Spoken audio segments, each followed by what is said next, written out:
I admitted something today to somebody outside of my immediate family and my friends, and I think now that I did it, I think I can say it in public to anybody. 6 years ago, we let our house go to foreclosure because of my son's medical bills and because of what his outlook was looking to be. And this was before the ACA, obviously, it was being talked about, but Republicans were blocking every single effort to make anything done. And we finally just made the decision that, obviously, any of you who are parents will make the decision that we're not going to cut off our child from medical care.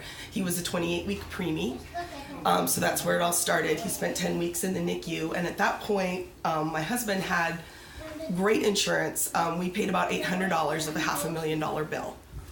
However, his birth is now a pre-existing condition, even though he is not on any medication.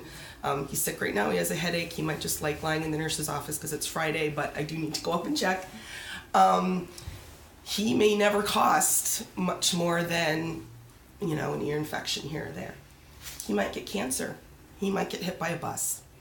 And an insurance company can still tell us, we're really sorry, but he capped out. He capped out at 10 weeks old before he even got out of the hospital, before we knew we'd have a live child to take home. That's the part that makes me cry, not the part that we gave up our house, because it was just a house. I didn't really like it anyway. I wanted to sell it, but the thing is, we had so many bills that we couldn't do the repairs to make it to go on the market, so somebody would give us a fair price, and so we did it. And there's not a day I look at him and go, gee, wish this hadn't happened so I could have that crappy old house. But we lost our house. And now we have a 10-year-old, and we have an 8-year-old, he has a little sister, and we have a wonderful house that we rent. But it's different. It's different to know that we can never buy a house again for many, many years because that's now on our credit. It's different to know that whatever house we're in, we're at the mercy of the landlords. If they want to sell it, move it, do something else, they can do that. That's their option. And then I uproot my children and I put them somewhere else.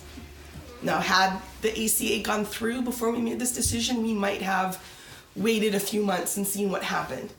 If we knew we didn't have to worry about this, because, other part of the story, when my son was 6 months old and my husband was still at the same employer, they switched insurance companies because of how much my son cost. Also violating HIPAA regulations by announcing this at a public meeting of employees, but whatever, it's not like any of them didn't know. And so my husband didn't switch jobs, he didn't get laid off. His company made a decision to go with another insurer. And we went through a whole other round of calling all the specialists he was seeing to say, will you still see us under this insurance? And we're talking, pediatric neurologists. I don't know how many of you have ever had to stick a baby in an MRI. They have to knock him out first. So he falls limp in your arms like he's dead, and they stick him, and he had to do that 3 times to find out there was nothing wrong, thank you God. But that's what families, and I am looking so hard for Representative Lewis and the Republicans to care about that, and I don't see it. Will I see it? Will I see it? You want to get what specific provision? Being able to not have pre-existing conditions covered? No, you weren't kind of listening because your eyes were all over pre-existing conditions. I was listening. Well, you were kind of at the other meeting, you said, but both sides want the ACA repealed, and you weren't listening to us then. Okay, will you listen to us now? Conditions, right? Among other things, and caps for children. Okay, I just want to make sure this is the Because if any of you think that, what if that little headache my son is having right now is the beginning of something else?